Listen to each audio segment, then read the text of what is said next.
Assalamualaikum warahmatullahi wabarakatuh. Kami dari kelompok 6 kelas metodologi penelitian F. Di sini kami akan memaparkan materi bab 5 yaitu kerangka teoretis dan pengembangan hipotesis. Nah, setelah sebelumnya kita mengetahui apa itu tinjauan literatur, di sini kita dapat mengembangkan apa itu kerangka teoretis. Nah, kerangka teoretis ini penting untuk penelitian deduktif dan pengujian teori. Nah, pada bab ini kita juga dapat menggunakan kerangka teoretis untuk mengidentifikasi hubungan antara variabel-variabel penting. Nah, sebelum penjelasan materi yang lebih lanjut, izinkan kami untuk memperkenalkan diri terlebih dahulu. Dengan saya, Ica Dwi Sabrina, NPM akhir 039, lalu ada Ramadhani Sandy Kusenen dengan NPM akhir 055, lalu yang ketiga ada Nila Kamelia dengan NPM akhir 060, lalu ada Andriana Dwi Rahayu dengan NPM akhir 066. Nah, materi yang pertama adalah kerangka teoretis. Nah, kerangka teoretis ini menghubungkan fenomena atau variabel dan menjelaskan alasan hubungan tersebut berdasarkan penelitian sebelumnya. Nah, pada kerangka teoretis ini prosesnya meliputi 3 hal. Nah, yang pertama yaitu mendefinisi konsep atau variabel. Yang kedua ada pengembangan model konseptual, dan yang terakhir ada pengembangan teori untuk menjelaskan hubungan antar variabel. Nah, kerangka teoretis ini memungkinkan pengembangan hipotesis yang dapat diuji untuk memvalidasi teori. Nah, ini penting dalam penelitian deduktif dan membantu memahami masalah yang diselidiki. Memahami variabel dan jenis-jenisnya juga esensial. Nah, yang selanjutnya yaitu variabel. Nah, variabel ini adalah sesuatu yang dapat memiliki nilai yang berbeda. Nilai-nilai ini dapat berbeda pada waktu yang berbeda untuk objek atau orang yang sama, atau pada waktu yang sama untuk objek atau orang yang berbeda. Nah, 4 jenis variabel utama yang akan dibahas pada bab ini adalah variabel dependen, juga dikenal sebagai variabel kriteria. Yang kedua ada variabel independen, ini dikenal dengan sebagai variabel prediktor. Nah, yang ketiga ada variabel moderasi, dan yang keempat adalah variabel mediasi. Nah, variabel dependen sendiri adalah variabel utama yang ingin dipahami, dijelaskan, atau diprediksi oleh peneliti. Nah, analisis variabel ini membantu menemukan solusi untuk masalah penelitian. Peneliti mengukur variabel dependen dan variabel lain yang mempengaruhinya. Contoh dari variabel dependen ini terdapat 2 contoh. Yang pertama exercise 5.1. Nah, di sini tertulis dalam penelitian keuangan perilaku telah ditemukan bahwa kepercayaan diri yang berlebihan dapat menyebabkan investor kurang bereaksi terhadap informasi baru. Nah, dalam kalimat ini dapat kita ketahui bahwa variabel dependen adalah tingkat reaksi investor terhadap informasi baru. Nah, ini berarti peneliti tertarik untuk mengukur seberapa besar atau kecil reaksi investor ketika menerima informasi baru, dan bagaimana kepercayaan diri yang berlebihan mempengaruhi reaksi tersebut. Nah, untuk contoh exercise 5.2, ini terdapat kalimat yaitu seorang manajer pemasaran percaya bahwa membatasi ketersediaan produk dapat meningkatkan keinginan terhadap produk tersebut. Nah, dalam kalimat ini dapat kita ketahui bahwa variabel dependennya adalah tingkat keinginan produk. Nah, ini berarti peneliti ingin mengetahui seberapa besar keinginan konsumen terhadap produk ketika ketersediaannya dibatasi, dan bagaimana pembatasan ini mempengaruhi keinginan tersebut. Nah, variabel kedua adalah variabel independen, yaitu variabel yang mempengaruhi variabel dependen, baik secara positif maupun negatif. Nah, ketika variabel independen ini ada, variabel dependen juga ada. Setiap peningkatan unit dalam variabel independen menyebabkan peningkatan atau penurunan dalam variabel dependen. Dengan kata lain, variabilitas dalam variabel dependen dijelaskan oleh variabel independen. Nah, untuk memastikan bahwa perubahan dalam variabel independen menyebabkan perubahan dalam variabel dependen, 4 kondisi berikut ini harus dipenuhi. Yang pertama yaitu variabel independen dan dependen harus berkorelasi. Nah, maksud dari hal ini adalah perubahan dalam variabel dependen harus terkait dengan perubahan dalam variabel independen. Nah, yang kedua yaitu variabel independen harus mendahului variabel dependen. Penyebab harus terjadi sebelum efek. Nah, yang ketiga tidak ada faktor lain yang boleh menjadi penyebab perubahan dalam variabel dependen. Maksudnya adalah peneliti harus mengendalikan efek variabel lain. Nah, yang terakhir yaitu penjelasan logis dari teori ini diperlukan untuk menjelaskan mengapa variabel independen mempengaruhi variabel dependen. Nah, contoh dari variabel independen ini ada dua, yaitu exercise 5.3 dan exercise 5.4. Nah, pada contoh yang pertama ini terdapat kalimat seorang investor percaya bahwa lebih banyak informasi meningkatkan akurasi ramalannya. Di sini variabel independennya yaitu adalah jumlah informasi. Kenapa jumlah informasi ini adalah variabel independen? Karena jumlah informasi adalah variabel yang diubah atau dimanipulasi oleh investor untuk melihat pengaruhnya terhadap akurasi ramalan. Nah, untuk variabel dependennya adalah akurasi ramalan. Kenapa akurasi ramalan? Karena akurasi ramalan adalah variabel yang diukur untuk melihat bagaimana perubahan dalam jumlah informasi mempengaruhinya. Nah, pada contoh yang kedua, pada contoh exercise 5.4, di sini terdapat kalimat seorang manajer pemasaran percaya bahwa memilih juru bicara dan model yang menarik secara fisik untuk mendukung produk mereka meningkatkan daya tarik pesan. Di sini dapat kita lihat bahwa variabel independennya adalah juru bicara dan model yang menarik secara fisik. Kenapa seperti itu? Karena juru bicara dan model yang menarik secara fisik adalah variabel yang diubah atau dimanipulasi oleh manajer pemasaran untuk melihat pengaruhnya terhadap daya tarik pesan. Nah, sedangkan variabel dependennya adalah daya tarik pesan.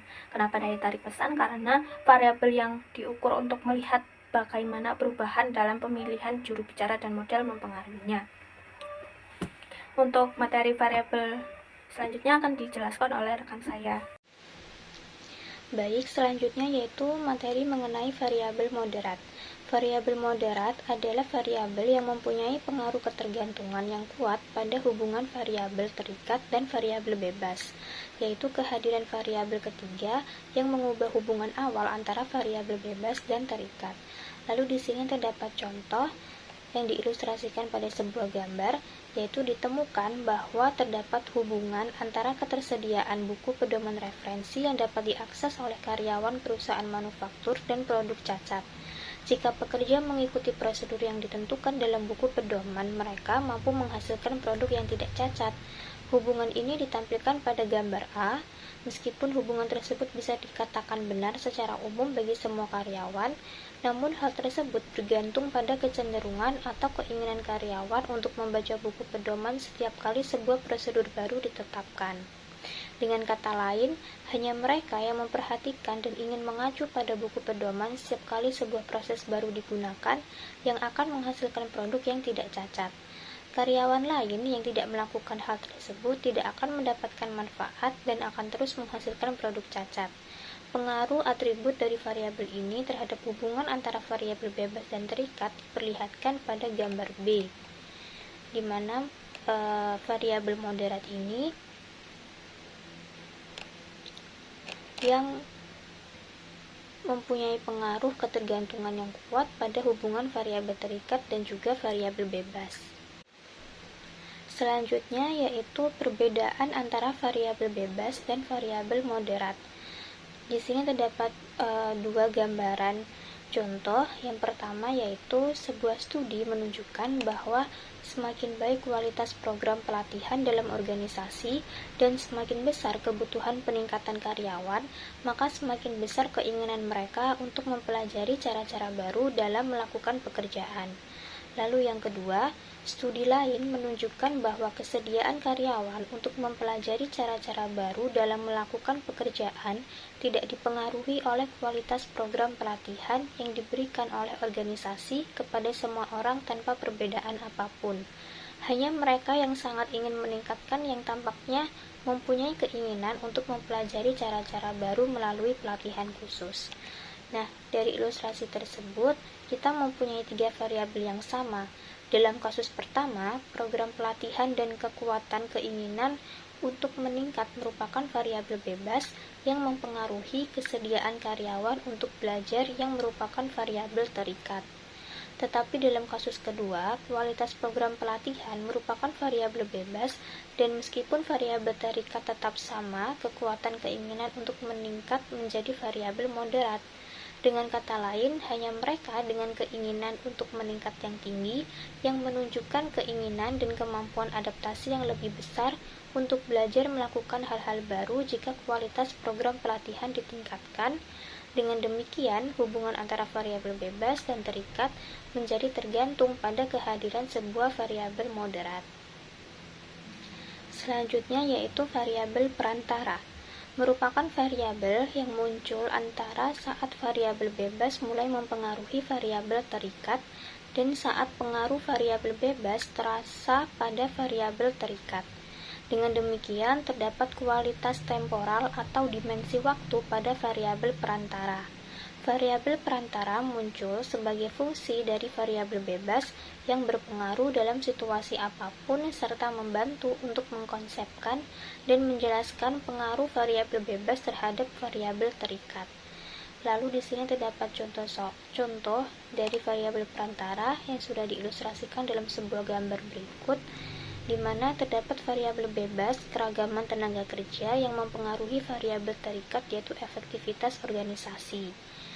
Variabel perantara yang muncul sebagai fungsi keragaman dalam tenaga kerja adalah sinergi kreatif. Sinergi kreatif ini berasal dari tenaga kerja multi-etnis, multiras, dan multinasional yang berinteraksi dan menyatukan keahlian motivasi mereka untuk pemecahan masalah. Hal tersebut membantu kita untuk memahami bagaimana efektivitas organisasi dapat berasal dari keragaman tenaga kerja.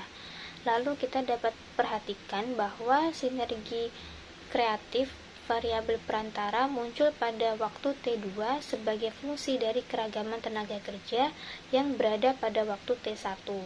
Untuk menyebabkan efektivitas organisasi pada waktu D3, variabel perantara berupa sinergi kreatif membantu kita untuk mengucapkan dan memahami bagaimana keragaman tenaga kerja menghasilkan efektivitas organisasi. Lalu kesimpulannya, jadi variabel bebas atau independen membantu menjelaskan varians dalam variabel terikat. Variabel perantara muncul ketika T2 sebagai fungsi dari variabel bebas yang juga membantu kita untuk mengkonsepkan hubungan antara variabel bebas dan terikat. Serta variabel moderator memiliki pengaruh ketergantungan pada hubungan antara dua variabel. Bagaimana teori dihasilkan? Kerangka teoritis merupakan fondasi yang mendasari seluruh proyek penelitian deduktif. Kerangka teoritis merupakan jaringan asosiasi yang dikembangkan, dijelaskan, dan dielaborasi secara logis di antara variabel yang dianggap relevan dengan situasi masalah dan diidentifikasi melalui proses seperti wawancara, observasi, dan tinjauan pustaka. Setelah mengidentifikasi variabel-variabel yang tepat, langkah selanjutnya adalah menguraikan jaringan asosiasi di antara variabel-variabel tersebut, sehingga hipotesis yang relevan dapat dikembangkan dan kemudian diuji. Berdasarkan hasil pengujian hipotesis, atau yang menunjukkan apakah hipotesis telah didukung atau tidak, sejauh mana masalah tersebut dapat dipecahkan menjadi jelas. Dengan demikian, kerangka teoritis merupakan langkah penting dalam proses penelitian. Selanjutnya ada komponen kerangka teori. Kerangka teori yang baik mengidentifikasi dan mendefinisikan variabel-variabel penting dalam situasi yang relevan dengan masalah, dan selanjutnya menggambarkan dan menjelaskan hubungan timbal balik di antara variabel-variabel tersebut. Hubungan di antara variabel-variabel independen, variabel dependen, dan jika berlaku variabel moderator dan mediasi itu akan diuraikan. Yang pertama yaitu jika ada variabel moderator, penting untuk menjelaskan bagaimana dan hubungan spesifik apa yang mereka moderasi. Penjelasan tentang mengapa mereka beroperasi sebagai moderator juga harus ditawarkan. Lalu yang kedua yaitu jika ada variabel mediasi, diskusi tentang bagaimana atau mengapa mereka diperlukan sebagai variabel mediasi. Selanjutnya yaitu setiap hubungan timbal balik di antara variabel-variabel independen itu sendiri atau di antara variabel dependen itu sendiri, atau jika ada dua atau lebih variabel dependen juga harus dijabarkan dengan jelas dan dijelaskan secara memadai. Selanjutnya ada 3 komponen dasar yang harus disertakan. Yang pertama yaitu variabel-variabel yang dianggap relevan dengan penelitian harus didefinisikan dengan jelas. Lalu yang kedua yaitu model konseptual yang menggambarkan hubungan antara variabel dalam model harus diberikan. Dan yang terakhir yaitu harus ada penjelasan yang jelas mengapa kita mengharapkan hubungan ini ada. Selanjutnya pengembangan hipotesis. Yang pertama ada definisi hipotesis. Hipotesis dapat didefinisikan sebagai pernyataan sementara yang dapat diuji, yang memprediksi apa yang Anda harapkan untuk ditemukan dalam data empiris. Hipotesis berasal dari teori yang menjadi dasar model konseptual dan seringkali bersifat relasional. Sejalan dengan itu, hipotesis dapat didefinisikan sebagai hubungan yang diduga secara logis antara dua atau lebih variabel yang dinyatakan dalam bentuk pernyataan yang dapat diuji. Selanjutnya, pernyataan hipotesis dalam format. Pernyataan jika maka. Untuk menguji apakah hubungan atau perbedaan yang diduga ada atau tidak. Hipotesis ini dapat ditetapkan baik sebagai proporsi atau dalam bentuk pernyataan jika maka. Kedua format tersebut dapat dilihat dalam dua contoh berikut. Yang pertama, wanita muda akan lebih cenderung mengungkapkan ketidakpuasan dengan berat badan mereka ketika mereka lebih sering melihat gambar model kurus dalam iklan.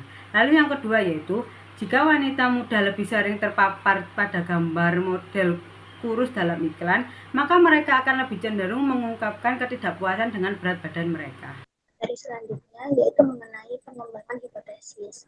Nah, pengembangan hipotesis ini dapat disebut sebagai perumusan pernyataan-pernyataan yang dapat diuji dengan menetapkan hubungan di antara variabel-variabel melalui penalaran logis dalam kerangka teoritis. Nah, kita dapat menguji apakah hubungan yang telah diteorikan itu benar-benar berlaku, di mana pengujian cara ilmiah ini dapat melalui analisis statistik yang tepat atau melalui analisis kasus negatif dalam penelitian kualitatif agar dapat memperoleh informasi yang dapat diandalkan tentang jenis hubungan apa yang ada di antara variabel-variabel yang berproses dalam situasi masalah. Untuk definisi hipotesis sendiri ini merupakan hubungan yang diduga secara logis antara dua atau lebih variabel yang dinyatakan dalam bentuk pernyataan yang dapat diuji, sehingga diharapkan dapat menemukan solusi untuk memperbaiki masalah yang dihadapi. Sebagai contoh, keberagaman tenaga kerja memiliki efek positif terhadap efektivitas organisasi. Nah, pernyataan di atas ini merupakan pernyataan yang dapat diuji dengan mengukur tingkat keragaman tenaga kerja dan efektivitas organisasi, maka dapat secara statistik itu menguji hubungan antara kedua variabel yang dapat melihat apakah ada korelasi signifikan atau positif di antara keduanya. Jika dapat ditemukan, maka hipotesis tersebut itu terbukti. Namun, jika sebaliknya, maka hipotesis tersebut belum terbukti. Selanjutnya yaitu pernyataan hipotesis format, di mana menggunakan pernyataan jika maka yang menguji apakah terdapat perbedaan di antara dua kelompok atau di antara beberapa kelompok sehubungan dengan variabel atau beberapa variabel. Di sini terdapat dua contoh kalimat. Untuk kalimat yang pertama ini tidak menggunakan pernyataan jika maka, sedangkan kalimat yang kedua itu menggunakan pernyataan jika maka.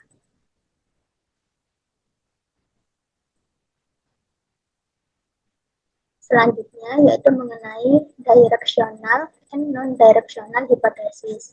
Directional hypothesis ini menyatakan hubungan antara dua variabel atau membandingkan dua kelompok menggunakan istilah seperti positif, negatif, lebih dari, kurang dari, dan sejenisnya. Pada directional hypothesis ini terdiri dari dua contoh. Untuk contoh yang pertama, menunjukkan arah hubungan antara variabel positif atau negatif, yaitu semakin besar stres yang dialami dalam pekerjaan, maka semakin rendah kepuasan kerja karyawan. Untuk contoh yang kedua, ini menunjukkan arah hubungan antara dua kelompok pada variabel lebih dari atau kurang dari, dipostulatkan atau suatu pernyataan yang diterima sebagai kebenaran tanpa memerlukan pembuktian. Sebagai contoh, wanita lebih termotivasi daripada pria.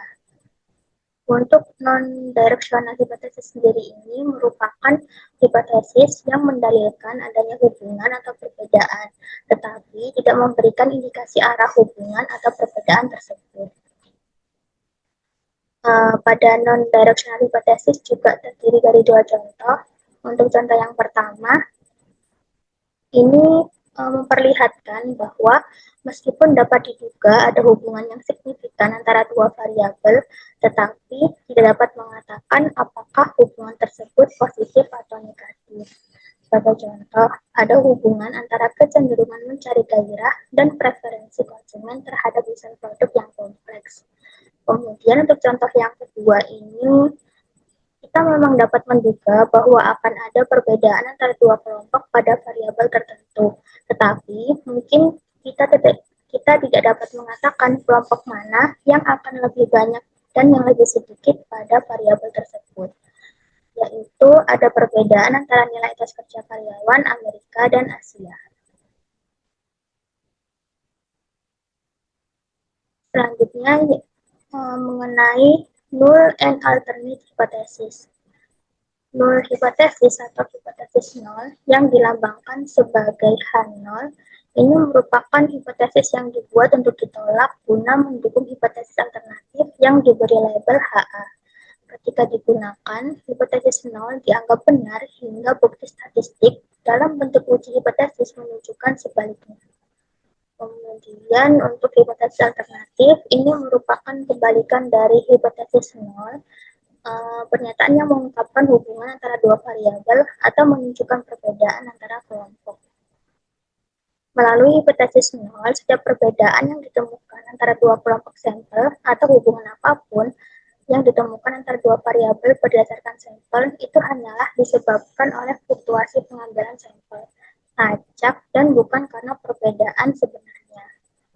Dengan demikian, hipotesis nol dirumuskan sehingga dapat diuji untuk kemungkinan penolakan.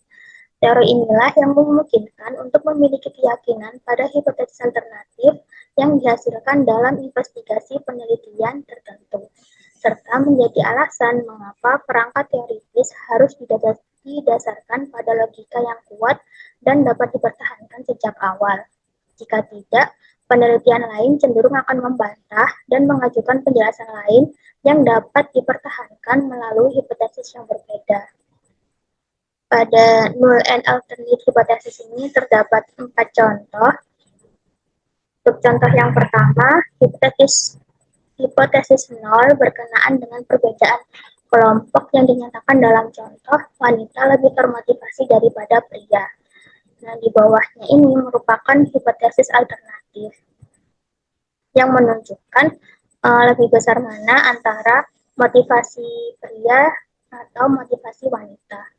Kemudian pada contoh yang kedua ini menunjukkan hipotesis non-direksional, perbedaan rata-rata kelompok dalam nilai etos kerja. Pada contoh ada perbedaan nilai etos kerja karyawan Amerika dan Asia. Untuk contoh yang ketiga, ini merupakan hipotesis nol untuk hubungan antara dua variabel. Dalam contoh, semakin besar stres yang dialami dalam pekerjaan, maka semakin rendah kepuasan kerja karyawan, di mana H0 ini mengungkapkan tidak ada hubungan antara stres yang dialami dalam pekerjaan dan kepuasan kerja karyawan. Untuk alternatif atau hipotesis alternatif dari H0 di atas ini telah diungkapkan secara terarah secara statistik sebagai berikut. Kemudian untuk contoh yang keempat ini merupakan contoh terkait ada hubungan antara usia dan kepuasan kerja yang telah dinyatakan secara tidak terarah. Untuk yang gambar ini merupakan hipotesis nol, kemudian di bawahnya merupakan hipotesis alternatif.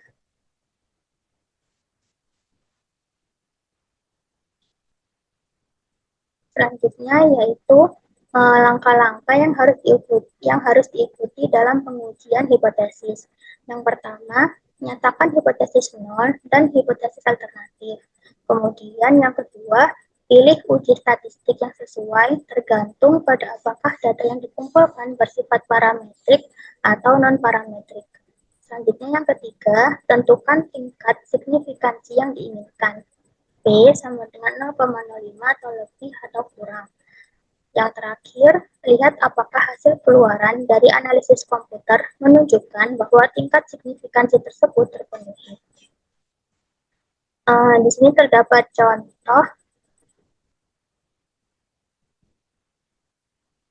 ilustrasi urutan logis melalui contoh kecil di mana seorang peneliti ini ingin meneliti faktor-faktor organisasi yang mempengaruhi tinjauan pustaka perempuan dan jumlah kemajuan ke posisi manajemen puncak. Di mana pada introduction-nya ini menjelaskan bahwa semakin banyak perempuan akan memasuki dunia kerja di masa mendatang. Maka penting untuk meneliti faktor-faktor yang dapat memfasilitasi kemajuan perempuan ke posisi eksekutif puncak, di mana studi ini merupakan upaya untuk mengidentifikasi faktor-faktor yang saat ini itu menghambat kemajuan perempuan untuk mencapai ke posisi puncak dalam suatu organisasi. Untuk literatur reviewnya sendiri ini merupakan penelitian lain-lain, di antaranya penelitian dari Daniel yang menyatakan bahwasannya banyak perempuan di posisi manajemen menengah atas merasa bahwa setidaknya ada dua hambatan utama dalam kemajuan mereka, yaitu stereotip peran gender dan akses yang tidak memadai informasi penting. Kemudian terdapat juga penelitian dari D'Armond yang menyatakan bahwasannya stereotip gender atau stereotip peran jenis kelamin sebagaimana juga dikenal adalah kepercayaan masyarakat bahwa laki-laki itu lebih cocok untuk mengambil peran kepemimpinan dan posisi otoritas dan kekuasaan, sedangkan perempuan itu lebih cocok untuk mengambil peran pengasuhan dan pembantu. Selanjutnya yaitu kerangka teoritis, di mana variabel dependen dari kemajuan perempuan ke posisi manajemen puncak ini dipengaruhi oleh stereotip peran gender dan akses ke informasi penting. Kedua variabel ini juga saling terkait seperti yang dijelaskan di bawah ini. Bahwasannya peluang untuk belajar, tumbuh, dan berkembang di tempat kerja dan memperoleh visibilitas dalam sistem membantu para manajer untuk maju ke posisi tingkat atas. Namun, karena perempuan dalam posisi staf tidak memperoleh pengalaman ini atau memiliki visibilitas untuk diidentifikasi sebagai kunci. Dengan demikian, stereotip peran gender menghambat kemajuan perempuan ke puncak. Stereotip peran gender juga menghalangi akses terhadap informasi. Jika perempuan tidak dianggap sebagai pengambil keputusan dan pemimpin, tetapi dianggap hanya sebagai personel pendukung. Perempuan pada umumnya tidak menyadari perkembangan terkini karena mereka bukan dari kelompok informal yang berinteraksi dan bertukar informasi di luar tempat kerja. Untuk hipotesisnya sendiri ini, semakin besar stereotip peran gender dalam organisasi, maka semakin sedikit jumlah perempuan di posisi puncak. Untuk hipotesis yang kedua, dampak stereotip peran gender terhadap kemajuan perempuan ke puncak sebagian dimediasi oleh akses terhadap informasi.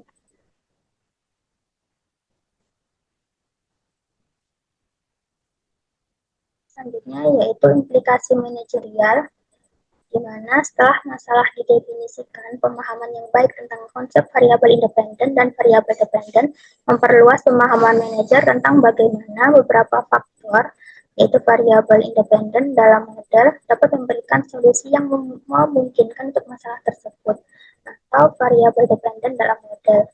Nah, pemahaman tentang konsep variabel moderator itu juga memungkinkan manajer untuk memahami bahwa beberapa solusi yang diusulkan mungkin tidak menyelesaikan masalah untuk semua orang atau dalam setiap situasi. Demikian pula, pengetahuan tentang apa arti signifikansi dan mengapa hipotesis tertentu diterima atau ditolak itu membantu manajer untuk bertahan atau berhenti mengikuti firasat yang meskipun masuk akal akan tetapi tidak berhasil. Jika pengetahuan tersebut tidak ada, banyak temuan melalui penelitian tidak akan masuk akal bagi manajer dan pengambilan keputusan akan membingungkan. Baik, sekian presentasi dari kelompok kami. Terima kasih. Assalamualaikum warahmatullahi wabarakatuh.